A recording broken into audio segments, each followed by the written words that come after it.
कल्पो निराकार रूपो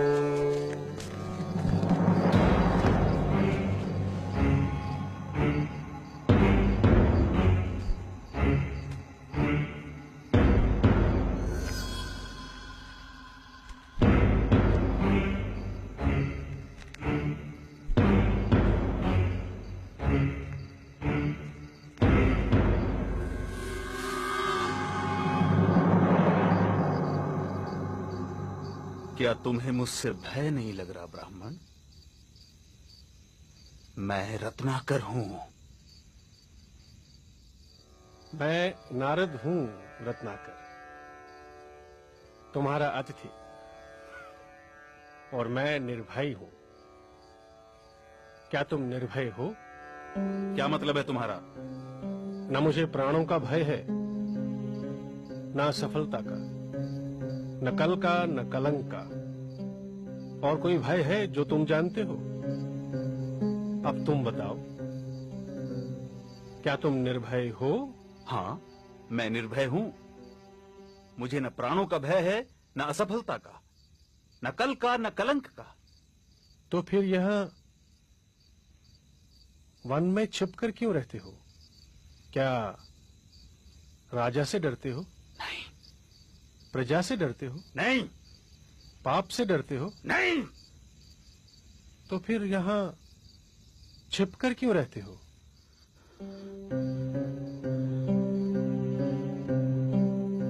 उत्तर मैं देता हूं। पाप करते हो और पाप से डरते हो।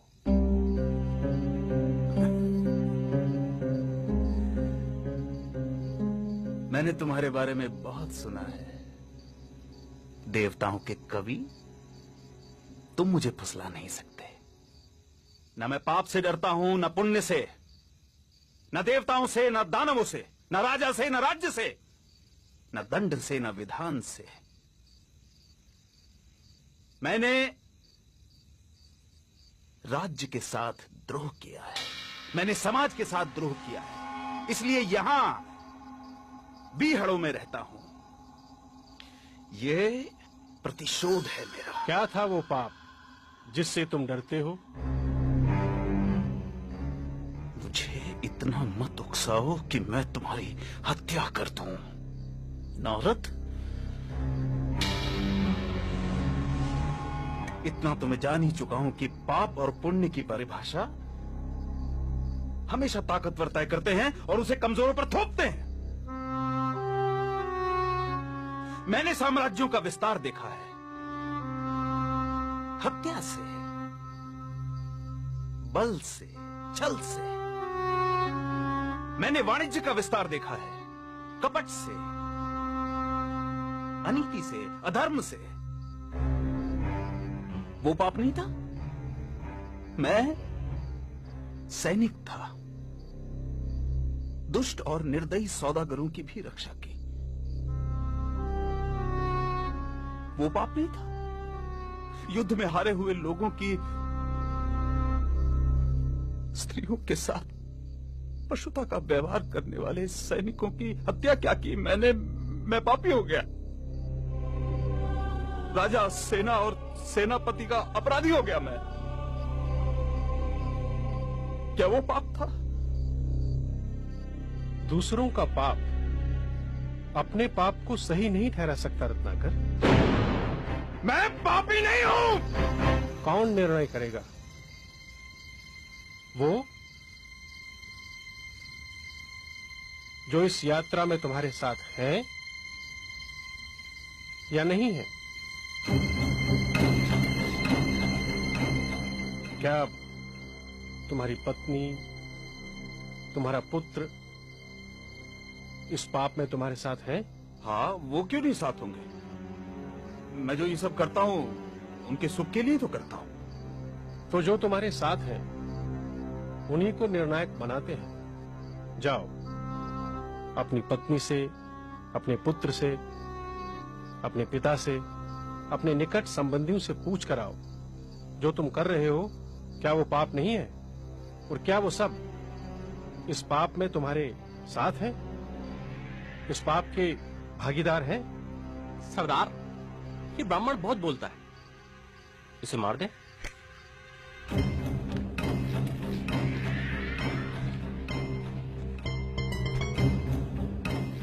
नहीं,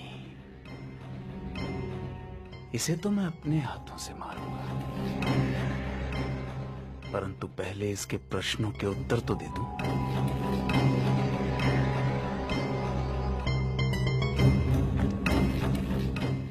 मेरे आने तक इसे बांध कर रखो।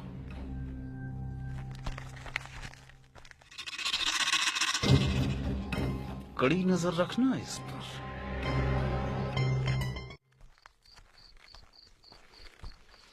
रत्नाकर, बेटा आज बहुत जल्दी आ गए तुम। कोई मोटा आसामी हाथ लगाए क्या?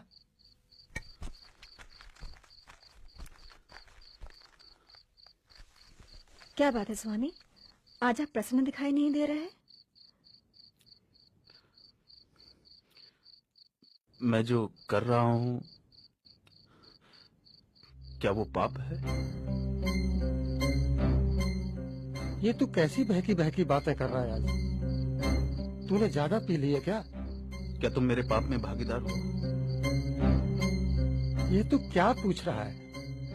क्या तुम मेरे पाप में भागीदार हो? नहीं स्वामी, मैंने आपके सुख में दुख में साथ देने की कसम खाई है, आपके पाप में भागीदार होने की नहीं।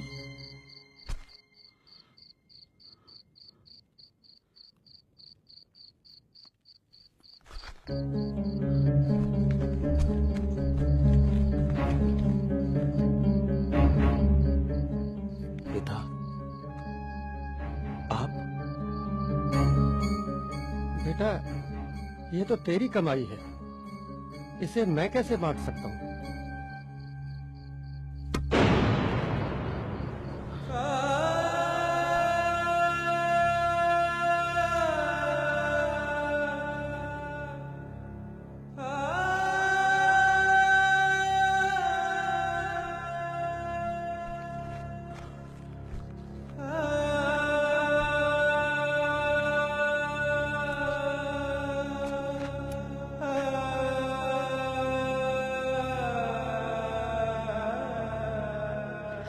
आपका पथ शुभ हो स्वामी।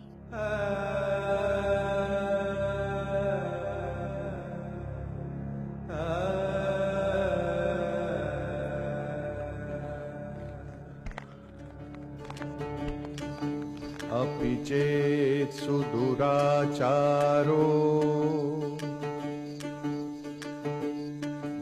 भजते मामनन्यभाक् साधुरेव समन्तव्यः सम्यक् व्यवसितो हि सः।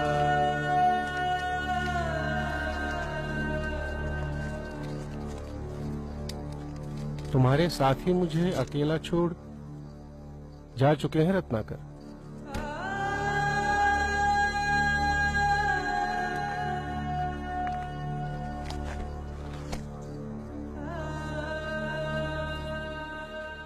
क्षमा देवर्षि,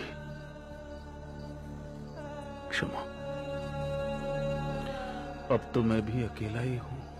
नहीं रत्नाकर, तुम ही अपने मित्र और तुम ही अपने शत्रु हो।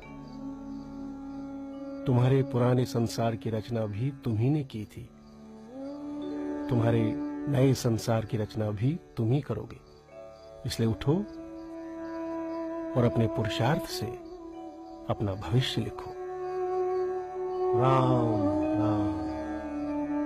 तुम्हारा पथ शुभ हो। जयति जगति मायां यस्य कायाधवस्ते वचन रचनमेकं केवलं चाकलय्य ध्रुवपदमपि यातो यत्कृपातो ध्रुवोऽयं सकलकुशलपात्रं ब्रह्मपुत्रं नतोऽस्मि।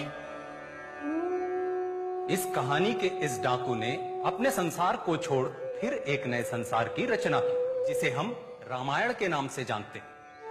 इतिहास कहता है कि अतीत का डाकू रत्नाकर ही भविष्य में राम कथा का रचयिता वाल्मीकि बना। ठीक कहा था देवर्षि नारद ने। असीम संभावनाओं का स्वामी मनुष्य काश खुद को पहचान पाता।